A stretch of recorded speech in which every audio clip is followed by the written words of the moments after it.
বল হরি বল টাকাটা এই বাড়ির যে আপনার যার উদ্দেশ্যে গান তার দুই ছেলে সন্তুষ্ট হয়ে মনে পান তার 200 টাকা করিলেন দান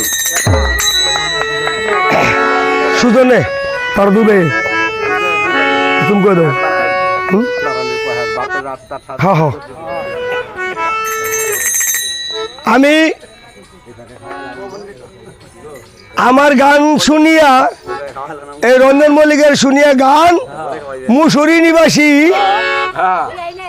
পুষ্পরানী তার নাম 100 টাকা করিলেন প্রদান প্রভুর চরণে করিল 100 টাকা দান আমি প্রভুর চরণে এই প্রার্থনা জানাই উনি শঙ্খ সিন্দুর যেন বজায় রাখে রঘুনাথ গোসাই গোসাই গো গোসাই আজ যে আসরে কীর্তন করতেছি যার উদ্দেশ্যে আমাদের দুলু বিষা ছিল আজ আমাদের দুলু বিষা নাই আমাদের মাঝ থেকে উনি অনেক অনেক দূরে চলে গেছে এমন দেশে গেছে যে দেশেতে আর ফিরে আর আসা যায় না তাই ওনার সৎ আত্মা যেন সদ্গতি হয় এই কামনা করে আর প্রভুর কাছে আমি এই প্রার্থনা করি ওনার জন্য ভবনদী পার করে সেই রামজলধর হরি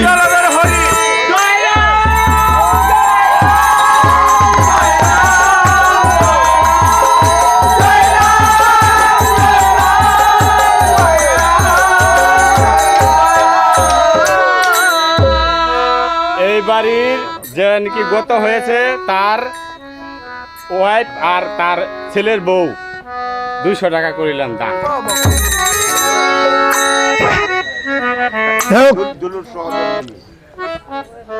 যিনি আসতে 11 জন আগে এই পৃথিবী ছেড়ে চলে গিয়েছে তার সহধর্মিণী এবং তার বড় পুত্র বধূ শুনিয়া মধুমাখাই রামায়ণ কীর্তন তাই প্রভুর চরণে 200 টাকা করলেন প্রদান আমি প্রভুর কাছে এই প্রার্থনা করি তার শ্বশুরের যেন আপনার সদ্গতি হয় এবং ভবনদী যেন পার করে নেয় সেই রামজলধর হরি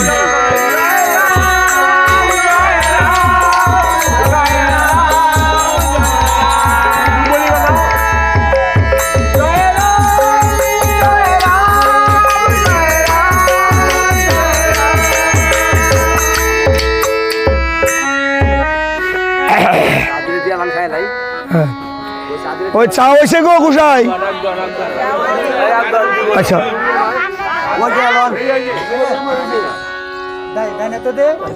হ্যাঁ হ্যাঁ হ্যাঁ দাও দাও আমার উস্তাদ জগৎচাঁদ সরকারের মেয়ে ছোট মেয়ে শুনিয়া প্রভুর রামায়ণ কীর্তন সন্তুষ্ট হলো অনামিকার মনোপ্রাণ তাই অনেকগুলো টাকা প্রভুর চরণে করিলেন প্রদান আমি প্রভুর কাছে এই প্রার্থনা করি ওনাকে যেন সুস্থ করলে সেই রামজলধর হরি হ্যাঁ কথা কইতে থাকি সাত কথাগুলো কই বলি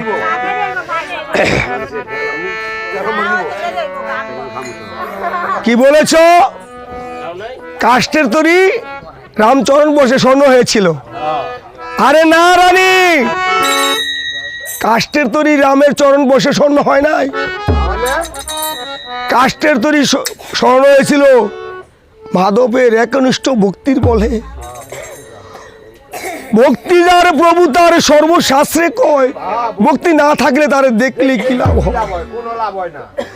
আর তুমি বলছো সেই রামচরণ বসে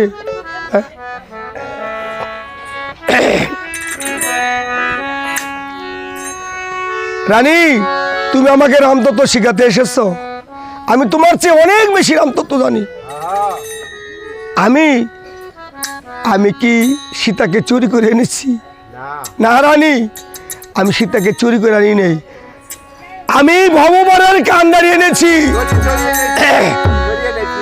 আমি ভগবানের তরি এনেছি আমার রাক্ষস বংশ উদ্ধারের জন্য আমি তরণী এনেছি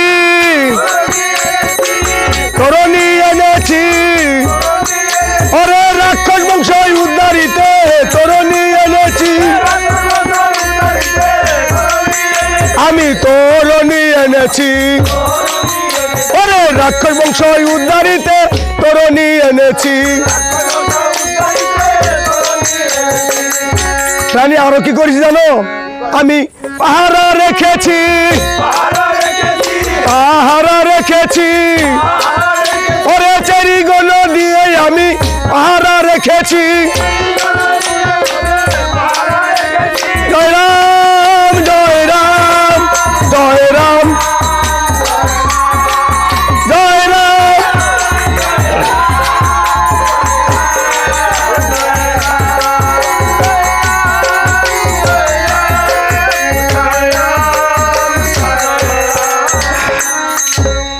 রানী তুমি আমাকে এর অন্তত শিখাতে এসেছো।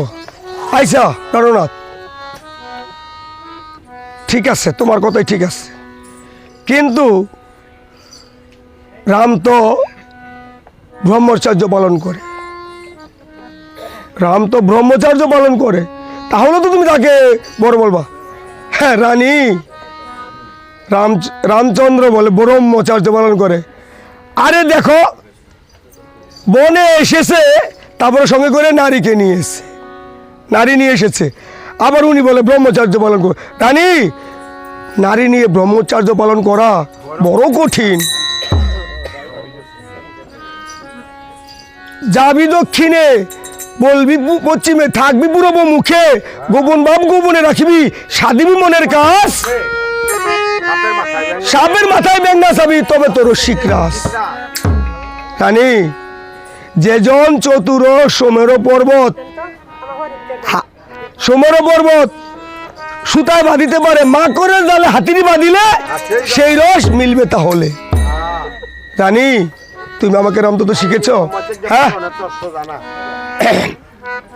রানী, নারীর ফুলে পুরুষের ভানে মস্তকে আলোড়নের সৃষ্টি হয়, আলোড়নে মস্তক আলোড়নের সৃষ্টির ফলে তারক ব্রহ্মণী বিন্দু পতন হয় গিয়ে লিঙ্গমূলে। আবার যে সাধক সাধনার বলে সেই বস্তু মাথায় তুলিতে পারে, ধন্য ধন্য মহাপুরুষ সাধু বলি তারে। আর তুমি বলছো, হ্যাঁ তুমি বলছো, ওরে কিছুদিন ছিল বেটা পঞ্চবটি বনে, ওরে কিছুদিন ছিল বেটা পঞ্চবটি বনে, ওরে মস্তকে পাকাইল জটা আটা মেখে চুলে, সে যে গোলক বিহারী।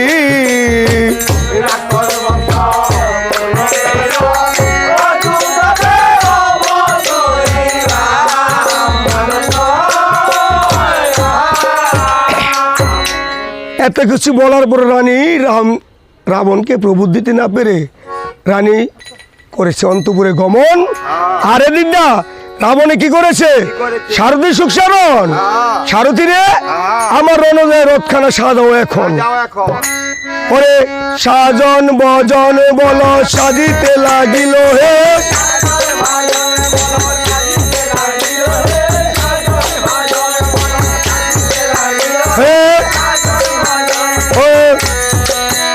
ওরে হাতেতে বাঁধিয়া দিল হাতের চোরা পাটা হে,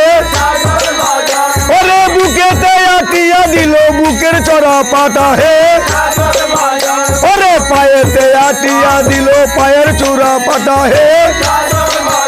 ওরে রক্ত চন্দন ঘষি ললাট দিল পোটা হে, সাজিতে লাগিল।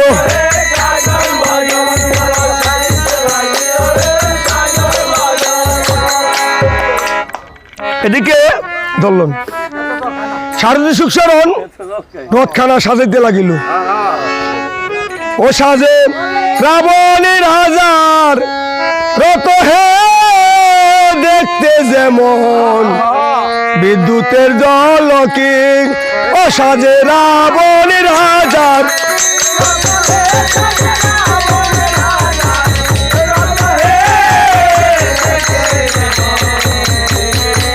আবার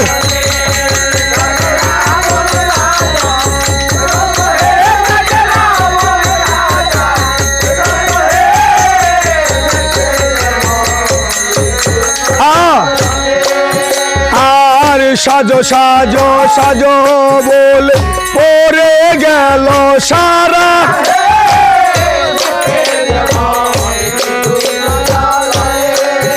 ওরে ঢোল বাজে করতাল বাজে বাজে মৃদঙ্গ হে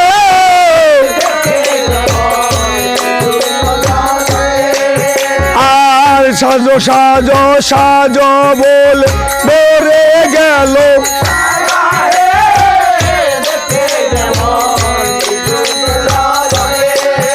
ওরে ৮০,০০০ তারা সাজে ৯০,০০০ ডোলো হে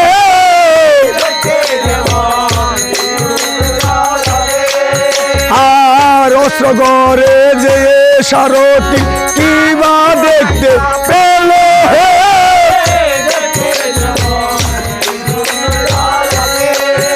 ওরে বাচ্চা বাইসাই অস্ত্র তুলে রতে রয়ু পরে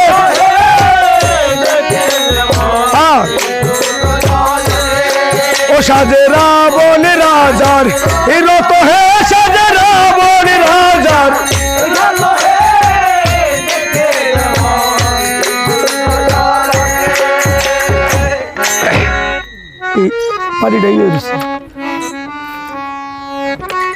এদিকে রাবণ যখন সাজার সরল সাজে সেজে রাবণ এখন রথে দিয়েছে পা শকুনে করে প্রহার শকুনিকে আর দৃষ্টি করে চায় রথের নিশান যেন উল্টা ঘুরতেছে তাহা দেখতে পায়। আর বলছে সারথি সারথি রে শুভ লগ্নে করেছি গমন এখন কেন কুলক্ষণ দেখতে পাই হাহাকালি এই যে রথের নিশান উল্টা করতেছে কে? তোমার মায়ের পূজা দিয়াই নাই তাহলে পূজা দিয়া লও। খালি হ্যাঁ গলিব কখন লাগতো না যে পূজা দিয়ে আসেন নাই এ বলে ঠিকই বলেছিস সে সারথি আমি তো মায়ের মন্দিরে পূজা দিয়ে আসি নাই এই সারথি তুই রোধখানের খানিক সময় দাঁড়া আমি মায়ের পূজা সেরে আসি এ বলে মায়ের মন্দিরে পূজা দিতে লাগিল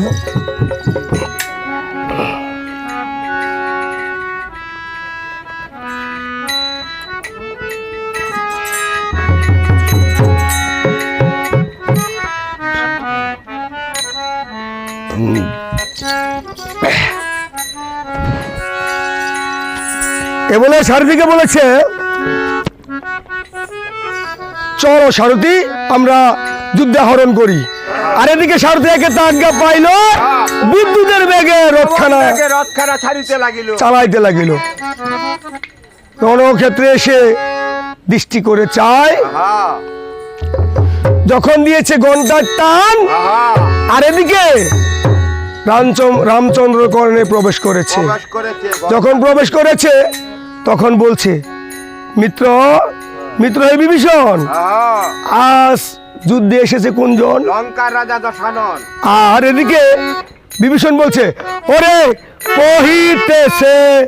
বিভীষণ ও কহিতেছে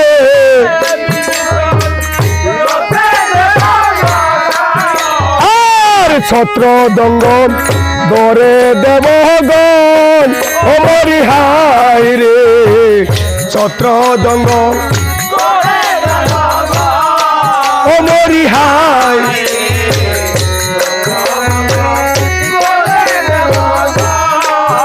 ও দশ বলে 10টা মণি দিব্য যেন রাম দিন মণি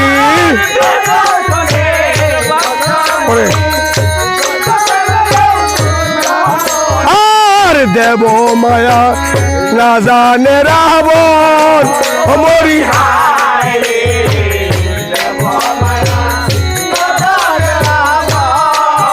ও বিভীষণের বাক্য শুনি কহিলেন রাম রঘুমণি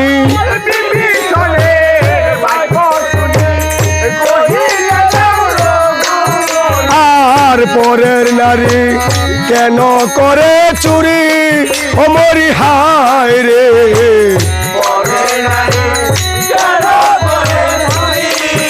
ও তারা তো বুদ্ধি কেন পরের নারী কানে কেন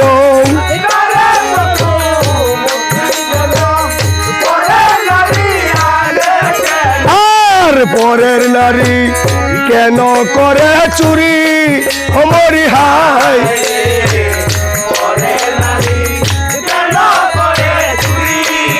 ও তারা তো বুদ্ধি কেন পরের নারী আনে কেন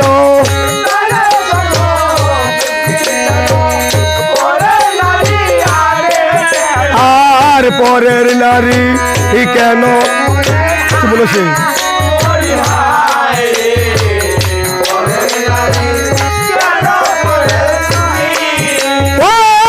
আমি যে রাবণের জম রাখবো না তার পরাক্রম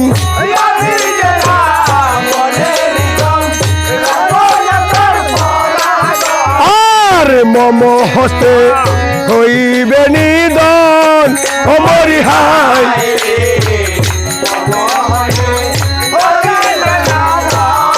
ও মরি হায় রে মম হস্তে হইবে নিদন মরি হায়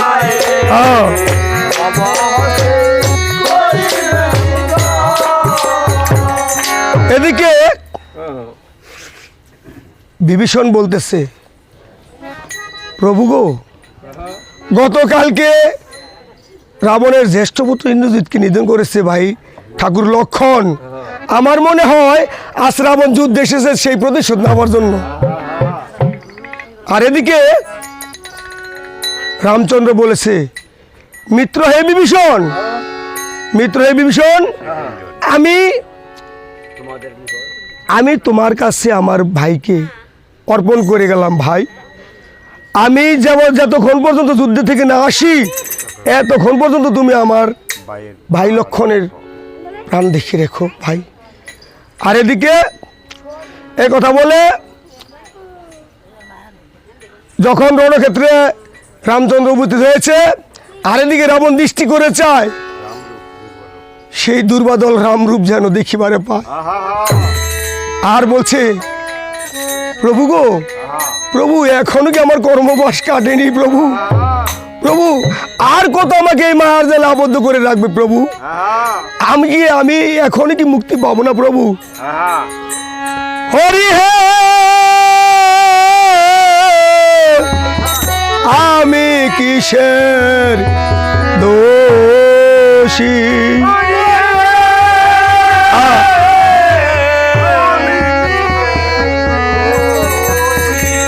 দিলে নাকি হায় একটা ধরো হায় হরি হে আমি কিসের দোষী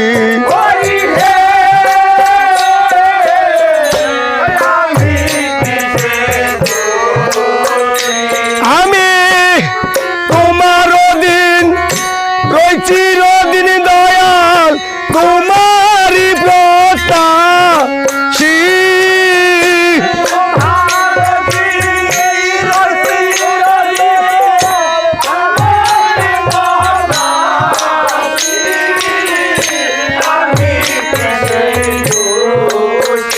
হরি হে আমি কিসের আবার হরি হে আমি কিসের আমায় পাঠাইয়াছ আসিয়াছি যেতে বলে তো আর আছি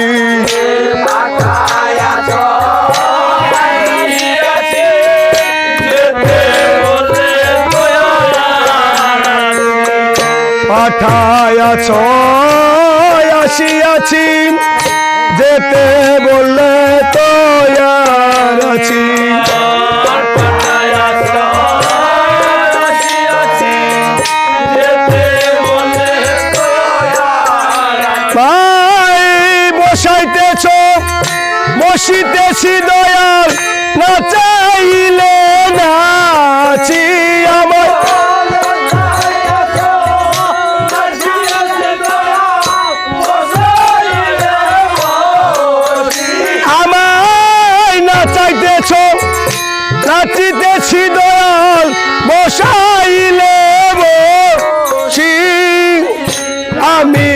কিসের মিলা না গায় হরি হে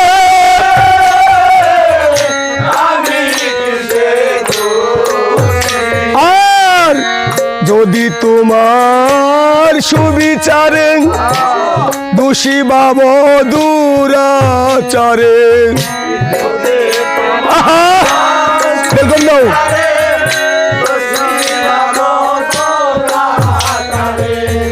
যদি তোমার সুবিচারে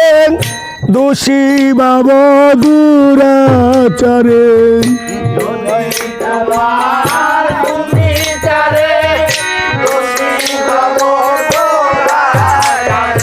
আয় পাঠায়া দাও দীপান্তর দয়াল বৃন্দাবন কি কাশী আমায়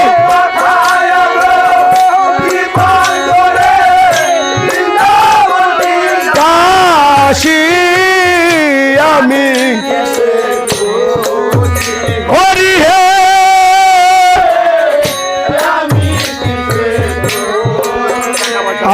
আর টাকা পয়সা জমা জুত দালান কোঠা গেতি গোত্র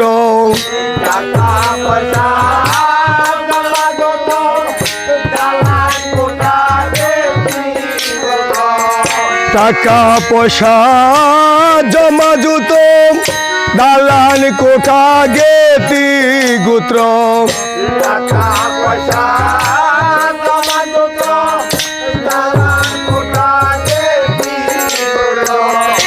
এই সমস্ত কিছু নয় মাত্র আমি যে প্রবাসী ওগো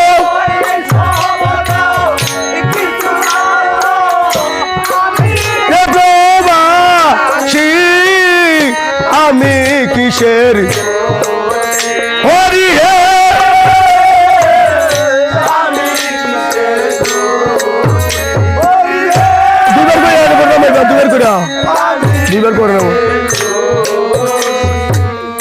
এদিকে রাবণের স্তুতি ভক্তি দেখে রামচন্দ্র কি করেছে ধনুক বাণ ফেলে হাতে দণ্ডায়মান হয়ে দাঁড়িয়েছে আর যখন দণ্ডায়মান হয়ে দাঁড়িয়েছে রাবণ মনে মনে চিন্তা করতেছে যে আমি পূর্বে প্রভুর সাথে প্রতিজ্ঞা করে এসেছি যদি আমি মিত্রতা হিসেবে যাই তাহলে আমার 7 জন্ম লাগবে আর যদি শত্রুতা হিসেবে যাই তাহলে আমি 3 জন্মেই পার হতে পারবো তাই বলেছে এই বন্য তপু শ্রীরাম তুমি কি মনে করছো তোমাকে আমি স্তুতি ভক্তি করতে এসেছি আরে আমার দেহে এই শক্তি ধরি তোমার মতো টেপারামকে আমি মাম পায়ে নখে পিষে মারতে পারি দেখতো বেটার কান্ডটা হ্যাঁ এই মাত্র স্তুতি ভক্তি এই মাত্র অপমান হ্যাঁ তরস্র করণ দেখি কার বাহুতে কত শক্তি অপমান সহে না রে হৃদর ধনুক বাণ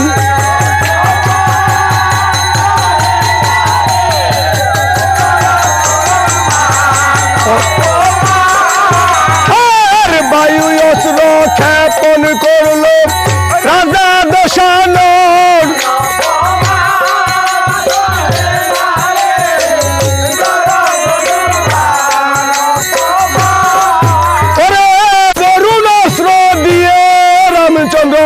করছে নিবারণ অপমান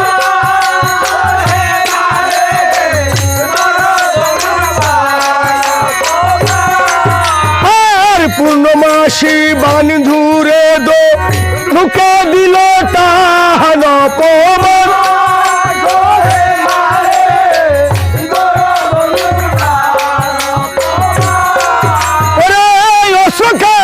চলছে যেমন এই বজ্রের সমান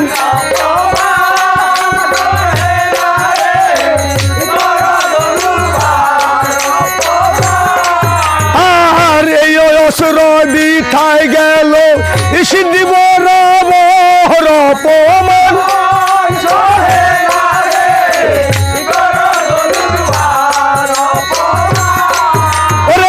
কেউ কারে চিনতে না রে সমানে সহে না রে দর ধনুক বাণ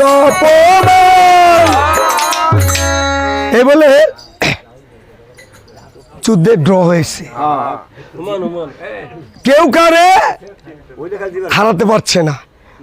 যুদ্ধে সমান সমান। আর এদিকে রাবণ দৃষ্টি করে চায় রাক্ষস সেনাগঞ্জে 10-এ 20-এ 30-এ নিধন হইতে লেগেছে, তাহা দেখিবারে পায়। চাইছে নাকি? ও ছায়া বলছে একটু বন্ধ রাখেন।